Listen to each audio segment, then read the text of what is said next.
दिवसा किंवा रात्रीच्या वेळी कधीही अचानक पोटात जास्त दुखणे, वारंवार पोटात दुखत राहणे किंवा टोचल्या प्रमाणात दुखणे, लघवीला अडखळून होणे, लघवी करताना जास्त त्रास होणे, ही सगळी जर लक्षणं दिसत असतील, तर ही अतिशय सावध होण्याची गरज आहे.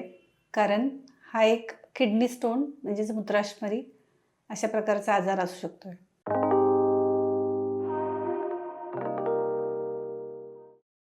नमस्कार, मी वैद्य स्वाती यादव. कल्याणीश आयुर्वेद पुणे या चॅनलमध्ये आपलं स्वागत आहे. आजचा आपला विषय आहे मुतखडा म्हणजेच मूत्राशमरी किंवा किडनी स्टोन. कॉमनली बऱ्याच लोकांना जीवनात कधी ना कधीतरी या गोष्टीला सामोरं जायला लागते आणि अगदी लहान मुलापासून ते म्हाताऱ्या माणसापर्यंत कोणालाही किडनी स्टोनचा प्रॉब्लेम होऊ शकतो. ॲलोपॅथीनुसार याचे वेगवेगळे टाईप्स पडतात. त्याचे जे स्टोन कुठल्या प्रकारचे आहे त्याच्याप्रमाणे ऑक्झॅलेट, युरिक ॲसिडमुळे होणारे, फॉस्फेट्समुळे होणारे असे वेगवेगळे त्याचे प्रकार आहेत. पण आयुर्वेदानुसार वात, पित्त, कफाचं जे काय टाईप्स आहेत त्याच्याप्रमाणे त्याचा प्रकार ठरतो आहे. बेसिकली कफ हा या सगळ्यामध्ये कॉमन फॅक्टर असतो आणि हा कफ जेव्हा वाळून त्याच्यातलं द्रवता कमी होते तेव्हा त्याचे स्टोनमध्ये कन्व्हर्जन होते. बेसिक ॲज अ कॉज जे काय सांगितले आयुर्वेदामध्ये की शरीरशुद्धी करायची गरज असताना सुद्धा कधीही आयुष्यात शरीरशुद्धी न करणं हे महत्त्वाचं कारण आयुर्वेदात मूत्राशमरीचं सांगितलं आहे. त्यामुळं होणारं अपचन आणि त्यातून निर्माण होणारे वेगवेगळे खडे आपल्याला बघायला मिळतात. आयुर्वेदामध्ये वात, पित्त, कफानुसार त्याचे स्वरूप पण सांगितले. म्हणजे अगदी टोचणारे खडबडीत जे खडे असतात ते वात जास्त वाढल्यामुळं होतात किंवा तिकडे जळजळ होणारे पित्ताशी रिलेटेड खडे जरा ठिसूळ असतात आणि जे कफाचे खडे असतात ते साईजला मोठे असतात आणि सॉफ्ट असतात. त्यामुळं जर का तुम्ही वेगवेगळ्या प्रकारचं अपथ्य नियमित करत असाल आणि कधीही शरीरशुद्धी करत नसाल, तर तुम्हाला मूत्राशमरी होण्याचे चान्सेस वाढतात. त्याचसोबत जो काही आहार घेत असतात तेव्हा त्याच्यामध्ये अतिशय पचायला जड पदार्थ खाणे किंवा थोडी भूक असताना जास्त प्रमाणात खाणे किंवा जेवल्यानंतर परत स्वीट डिशसारख्या गोष्टी, आईस्क्रीमसारख्या गोष्टी जास्त प्रमाणात खाणे, वारंवार बाहेरचं खाणे, रात्री उशिरा जेवणे किंवा रात्री जागरण जास्त करणे, दिवसा झोपणे ह्या सगळ्या कारणांनी मूत्राशमरी होऊ शकतात. त्यातल्या त्यात कफप्रधान आहार जो आहे म्हणजे दुधाचे वेगवेगळे पदार्थ, मिठाया, चवीला गोड असे पदार्थ वारंवार खाणं असं जर असेल तर हे प्रकार जास्त होतात. म्हणजे लहान मुलांमध्ये पण त्यामुळं अशमरी होण्याचे चान्सेस जास्त असतात.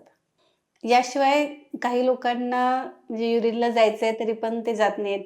काहीतरी कामात बिझी असतात आणि होल्ड करतात. अशी त्यांना वारंवार सवय असेल तर पण त्याचं द्रवता कमी होऊन मूत्राशमरी होण्याचे चान्सेस वाढतात.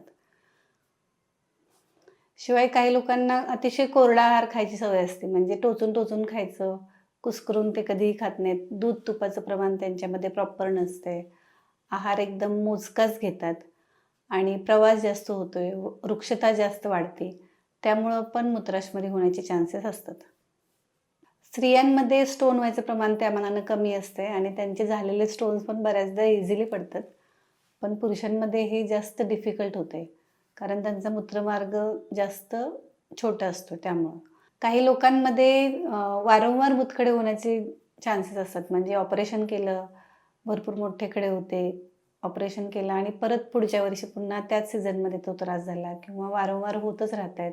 2-3 वेळा ऑपरेशन केलं, हे सगळं आपल्याला बघायला मिळतंय. याच्यामध्ये त्याची जी टेंडन्सी आहे, कशामुळं स्टोन होतात, ते ट्रीट करणं जास्त नेसेसरी असते, ना की फक्त स्टोन काढून टाकणं किंवा त्याचं ऑपरेशन करणं.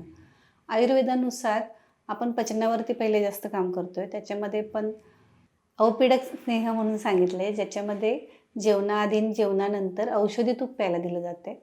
म्हणजे गोक्षूर, पुनर्नवा, वाळा अशा वेगवेगळ्या वनस्पतींनी सिद्ध तूप त्या व्यक्तीला जास्त प्रमाणात प्यायला दिलं, की तो पूर्ण मार्ग ल्युब्रिकेट होतोय आणि ते स्टोन जिथं पण असतात तिथून इझिली सुटायला मदत होते.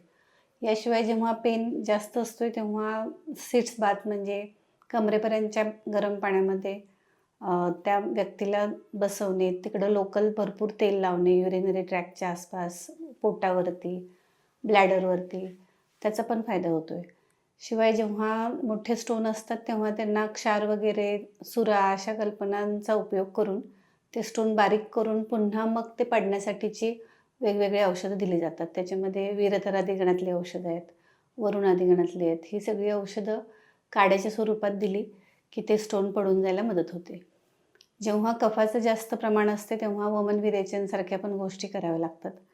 नाहीतर इतर वेळी वातासाठी अनुवासन बस्ती म्हणजे तेलाची बस्ती, निरोह बस्ती हे दिल्यानंतर वारंवार जी काही टेंडन्सी होती असती ती कंट्रोल व्हायला मदत होते. थोडक्यात काय, हे वातपित्त कफामुळेच होणारी गोष्ट आहे आणि त्याच्यामध्ये वेगधारणाचा पण इम्पॉर्टन्स आहे. त्यामुळे शरीरशुद्धी केल्यानंतर वारंवार स्टोन होणं थांबते आणि त्याच्यासोबत पथ्य करणं पण गरजेचं असते. ज्या गोष्टींनी तुम्हाला मेन्शन केलं की स्टोन होणार, त्या सगळ्या गोष्टी अवॉइड करायला पाहिजेत. आणि कोणत्याही म्हणजे स्टोन झाला की लगेच भरपूर पाणी प्यायला पाहिजे असं नाही आहे. इतर सगळ्या गोष्टी त्याच्यामध्ये असतात आणि भरपूर पाणी पिल्यानं तुम्हाला इतर दुसऱ्या गोष्टी प्रॉब्लेमॅटिक होऊ शकतात. त्यामुळं वैद्याच्या सल्ल्यानंच हे सगळं करायला पाहिजे. आणि जर तुम्हाला ऑपरेशन ॲडवाईस केलं असेल तर एकदा आयुर्वेदाला चान्स दिला पाहिजे की आयुर्वेद ट्रीटमेंटनं खरंच असं होतं आहे का?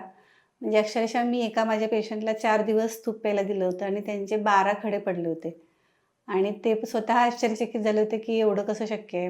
म्हणजे आयुर्वेदाने एवढं छान रिझल्ट मिळू शकतोय.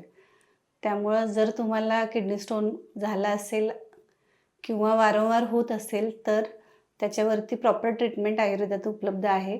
हे सगळं करून पण जर स्टोन नाही पडला तर फायनली सर्जरी सजेस्टेड आहे.